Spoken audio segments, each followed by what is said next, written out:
de César Azabache, ex procurador anticorrupción, abogado penalista. ¿Qué tal, César? Bienvenido, ¿cómo estás? Hola Raúl, ¿qué tal? A las órdenes. Bueno, vamos a hablar de la coyuntura, una coyuntura que no para de enrarecerse y que ha encontrado un espejo en lo que está ocurriendo en Guatemala, donde lo que parece haber ocurrido en la práctica es que una alianza de partidos políticos ha conseguido lo que parecería increíble, ¿no? Que es una dictadura sin dictador. ¿Vamos en ese camino?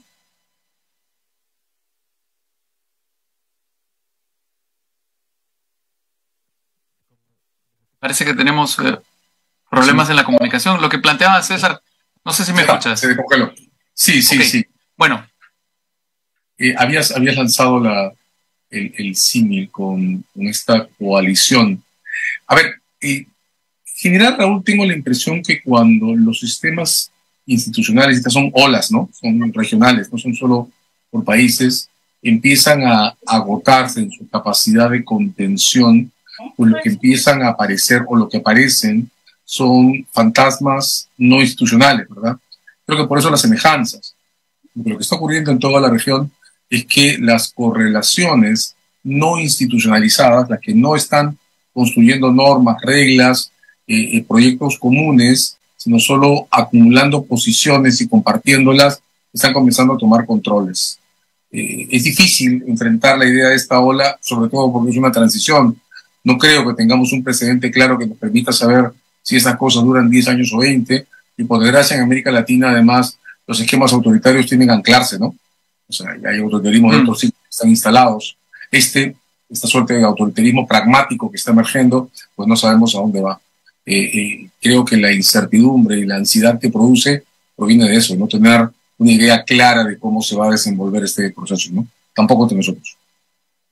ahora, esto nace, digamos, de dos prácticas que creo que se están generalizando. Por una parte está la coincidencia de intereses de parte de una clase política muy corrupta, donde, digamos, básicamente hay esqueletos en todos los armarios, y por otra parte un intercambio de favores cada vez más descarado, ¿no? Es decir, eh, digamos, a mí permítanme el nombramiento automático de profesores y yo nombro, digamos, y yo, digamos, acabo con tu ex fiscal de la nación, por usar un ejemplo muy grueso, ¿no?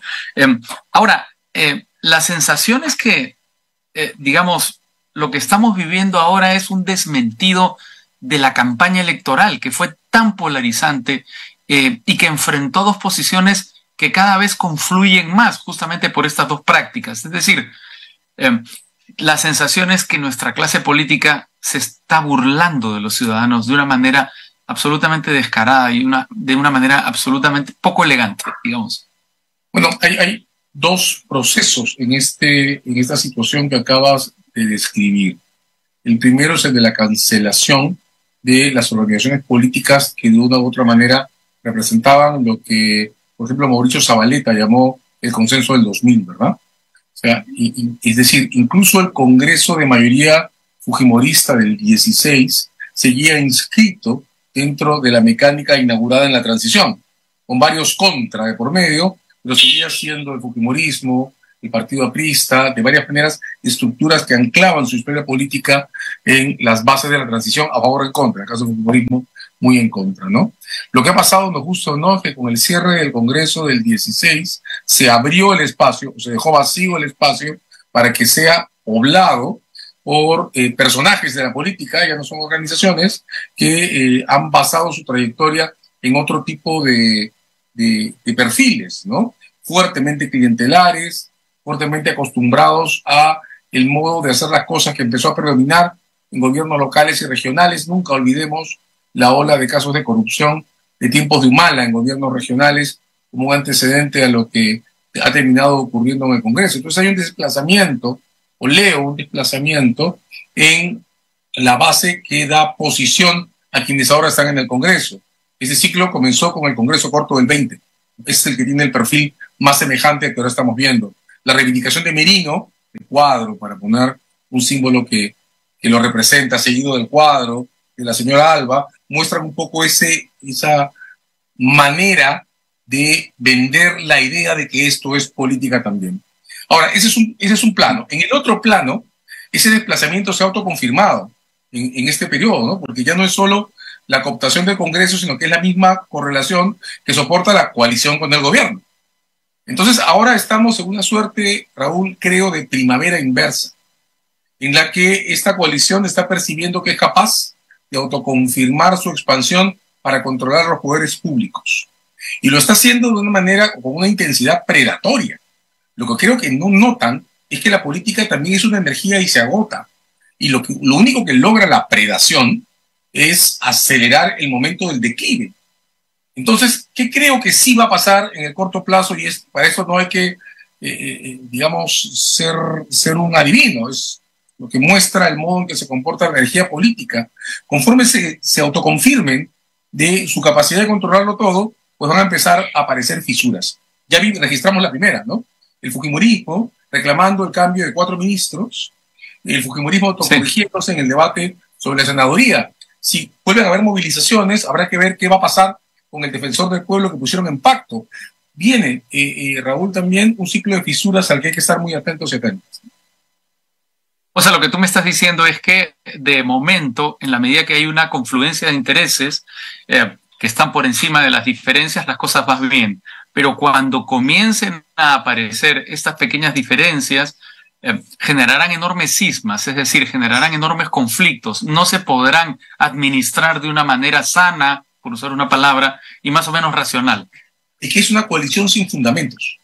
Es una coalición que solo está disfrutando esa suerte de posición hegemónica en la medida en que no tienen o no visualizan un rival fuerte al frente en la escena de lo político, ¿no? Visualizaron una cierta oposición o una oposición en forma en las protestas de diciembre y enero. Y ya vimos qué hicieron, nos mataron, ¿no? O mataron a 49 personas. Han fortalecido su nivel de impunidad, que yo sigo creyendo que es temporal, y entre tanto se sienten una coalición. Pero claro, ¿cuánto tiempo se sostiene una coalición que no tiene fundamentos sin empezar a generar grietas de fisura porque no tienen oposición? Muy poco, muy poco. Entonces, yo creo que esa es la parte que no ven. Porque claro, no es una coalición basada en una idea de país, en un proyecto común, en un plan de mediano plazo. Es una coalición pragmática, de muy corto alcance, repito, sin ningún fundamento en lo político, que entonces inevitablemente, Raúl, inevitablemente va a empezar a agrietarse. Ahora, al mismo tiempo la sensación es que estas personas no han aprendido las lecciones de la historia, y estoy pensando en el gobierno de Alberto Fujimori, que parecía muchísimo más sólido de lo que es el proyecto político de estas agrupaciones, y se cayó con 2 o 3 revelaciones, y digamos en ese proceso fue fundamental el video de Curi y Montesinos, ¿no? Lo que quiero decir es que en esta coyuntura basta una denuncia periodística medular para demostrar la fragilidad de la alianza y probablemente para acabar con todo este proceso. No sé si de manera definitiva, pero por lo menos para dejarlo herido de muerte. Sí, digamos, los escenarios en los que la quiebra de esta coalición puede representar más que una fisura son múltiples, ¿no? Hace poco Antonio Zapata hacía esta comparación que acabas de hacer tú, mirar esta coalición con los ojos de los 90, y Antonio llegaba a una conclusión, ¿no? Hay una diferencia básica. El autoritarismo competitivo de los 90 estaba apoyado en un liderazgo, y era un liderazgo con una idea de país, nos guste o no nos guste es otra cosa, y con vocación de permanencia. Esta coalición no tiene un liderazgo que le conecte con sectores de población, al contrario, tiene un fuerte nivel de desaprobación, y tiene plazo fijo. A lo más se va el 2026, que es en 3 años. Entonces Antonio decía, por los dos lados, lo que esta coalición muestra es una estructura precaria, sin liderazgo, o un plazo fijo, a lo que yo agrego, sin fundamentos, que le eviten tener fisuras. Entonces, claro, pensar en 3 años, de aquí al 2026, como plazo de esto es todavía algo cruel. Creo que todos y todas, o muchos y muchas, esperaríamos una resolución anticipada de esto, pero claro, también hay que ser conscientes, Raúl, de la enorme ausencia que tenemos en la generación de liderazgos alternativos, ¿no? Entonces, claro, sí, ahora, el dilema sigue siendo el mismo, ¿no? Ahora, digamos, probablemente este sea un gigante con los pies de barro y se destruya con relativa facilidad, a pesar de lo que ellos mismos piensan, creo en estos momentos en los que hay una sensación de envalentonamiento, ¿no? Luego de una serie, digamos, de pasos dados hacia adelante. Pero lo que sí puede ser un problema a largo plazo es, digamos, lo que se ha hecho durante este proceso, la descomposición institucional, el ataque a la separación de poderes. Ese va a ser un problema que probablemente, digamos, dure mucho más de lo que va a durar esta coalición de poder parlamentario. Las secuelas, ¿no? Las secuelas que vienen construidas desde el gobierno de Castillo, hay que decirlo, ¿no? Porque la primera ola de penetración de un solo signo, no meritocrática, sin base técnica y tal, la hizo el gobierno de Castillo. Ahora estamos en una especie de segunda ola de contraocupación, pero sigue siendo lo mismo. Sí, yo creo que es inevitable, Raúl, haciendo cargo que va a haber secuelas. Pero atención, también hubo secuelas de los 90 en la transición. Las secuelas de una penetración de este tipo se resuelven con un acuerdo sólido de reformas. Se resuelve con una plataforma que junte a varias coaliciones, a varios sectores que tengan clara la necesidad de coordinar un plan país que sea diverso, que sea tolerante, que redefina las cosas que tenemos que cambiar y que se haga cargo de las consecuencias, ¿no? En este momento, Raúl, el costo de este proceso es ya un dato de la realidad. Sobre eso no podemos regresar. La cuestión que hay que resolver es bajo qué condiciones vamos a ser capaces de generar uno o más liderazgos alternativos que rompan la escena de permanentes repeticiones con la que creo están fantaseando algunos sectores, ¿no? Ya pudieron imprimir su hegemonía en dos procesos electorales, el corto del 20 y el del 21.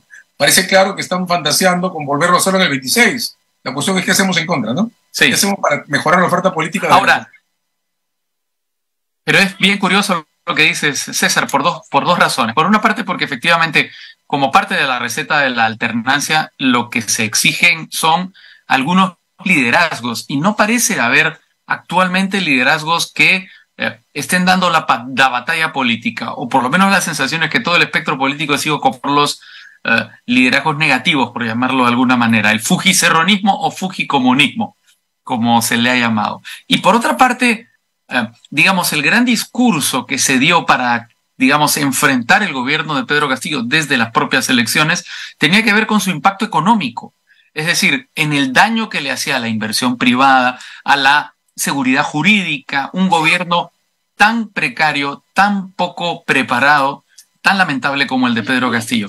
Pero ahora lo que vemos es algo parecido, solo que no desde la ignorancia y de las recetas que ya han demostrado claramente su fracaso, sino desde el mercantilismo o, digamos, la lógica mafiosa más abierta, que tiene las mismas consecuencias que lo que ocurría durante el gobierno de Castillo. Sí, en realidad solo hemos cambiado quién controla la silla, ¿no? Y digamos, no se puede dejar de decir, Raúl, y hemos instalado este ciclo a partir de una secuencia tan brutal como la represión de las movilizaciones en su efecto, las 49 personas muertas por arma de fuego. Eso creo que marca definitivamente el signo del gobierno actual. Lo otro que dices es claro, es un gobierno que le ha abierto las puertas a las coaliciones contrarreformistas, ¿no? Lo de SUNEDU es solo el mejor ejemplo de lo que está pasando bajo la égida de este gobierno. De modo que, sí, esto no es un gobierno de restauración, esta no es una transición de estabilización, esto es un poco más de lo mismo con una narrativa que es textualmente distinta, pero que institucionalmente significa lo mismo. Nada de inclusión, nada de equilibrio, incluso en reacciones como las de la emergencia, ¿no? Está el dengue ahora entre nosotros, se dice que viene un niño adicional y no tienes un gobierno que te muestre un plan de prevención basado en la inclusión, el acuerdo y la hegemonía de nada. Entonces, estamos más o menos en el mismo ciclo con otro texto, y claro, de lo que se trata es de salir hacia el 26. Liderazgos.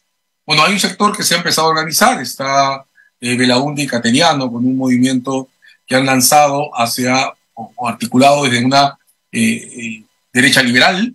Digamos, lo importante sería que empiecen a aparecer otros agentes de otras orientaciones también, pero que tengan también una base institucionalista, que es lo que creo que sí tienen Belaúnde y Cateriano, uno al centro, uno Sí, hay el peligro, disculpa que te interrumpa, sí. el peligro también tiene que ver con la lógica del momento que estamos viviendo, con la guatemalización del Perú. Es decir, tú has visto lo que ocurrió en las campañas, es decir, fueron tachados, eliminados, posibles contrincantes que representaban alternativas como justamente lo es la alternativa de Belaúnde y Cateriano. Entonces, claro, es como un círculo vicioso, ¿no? Como si no hubiera salida.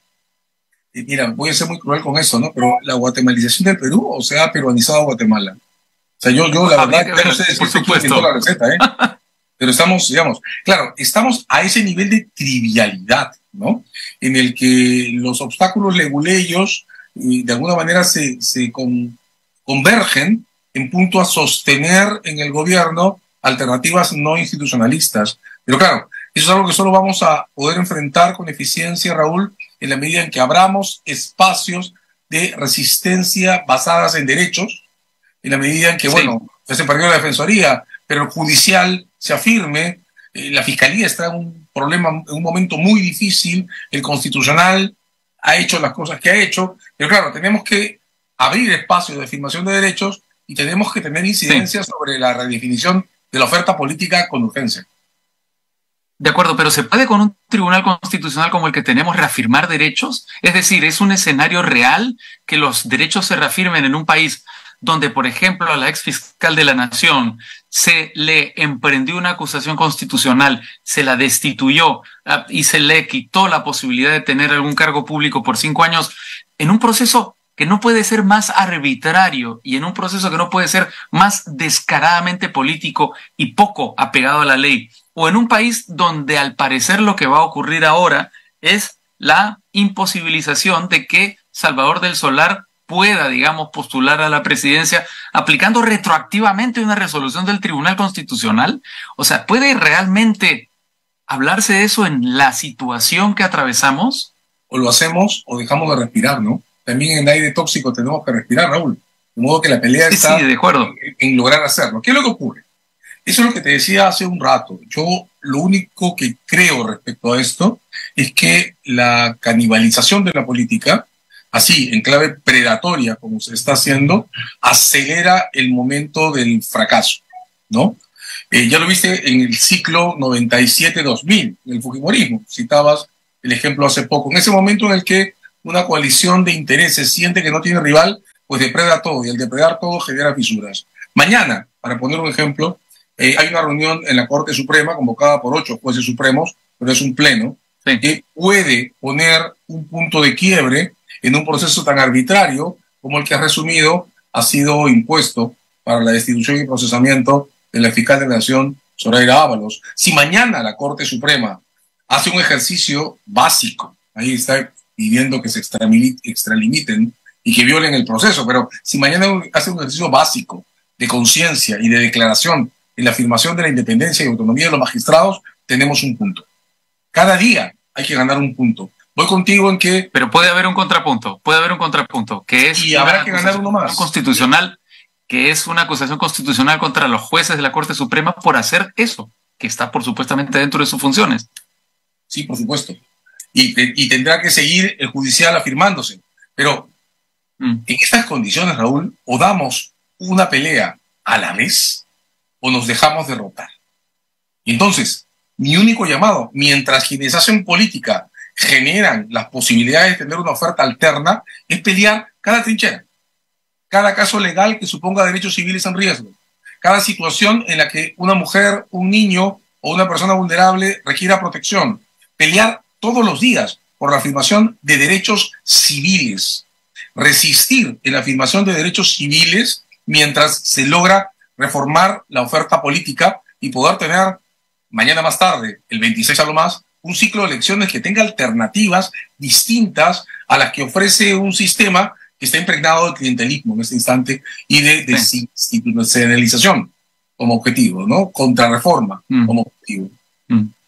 Ahora, una última pregunta. Esta receta es parecida a la receta de la época del Fujimorismo, con una gran diferencia.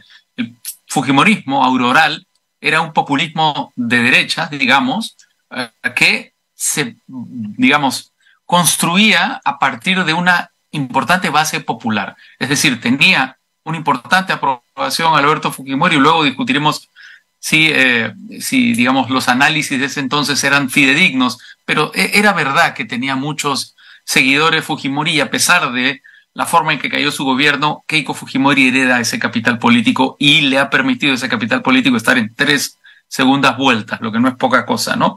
Es decir, legitimidad sin legalidad, necesariamente. Pero lo que tenemos ahora no es ni legalidad ni legitimidad. Supongo que has visto las encuestas del fin de semana. Dina Boluarte tiene una aprobación de 12 puntos y el Congreso de 6 puntos. Y no va a detenerse en sus intenciones, a pesar tampoco de estas cifras. Es decir, no le importa la ley, no le importa lo que piense la ciudadanía.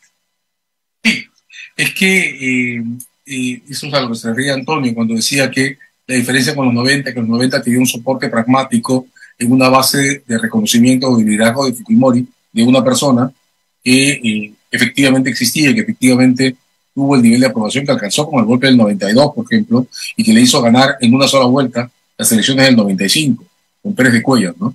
Lo que ocurre es que en el tiempo, insisto en decir esto, Raúl, ese tipo de hegemonías decaen si no tienen soportes en fundamentos que permitan su variabilidad y su intercambio.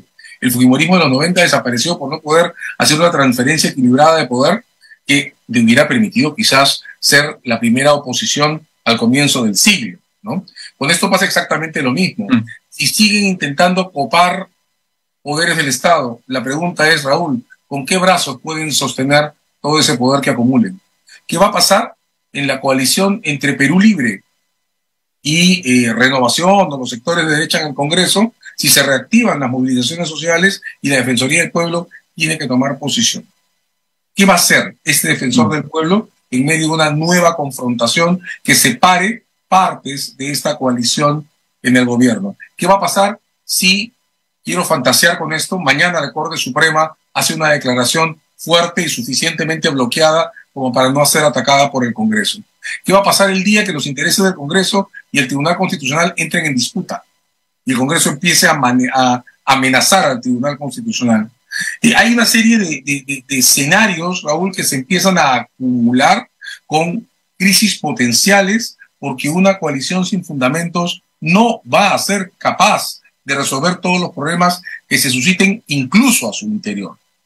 Lo que ocurre es que mientras tanto, será víctima, las alternativas tienen que establecerse, ¿no? Será víctima de sus propias contradicciones, efectivamente. César Sarache, como siempre, un placer. Raúl, encantado, gracias. Un fuerte abrazo.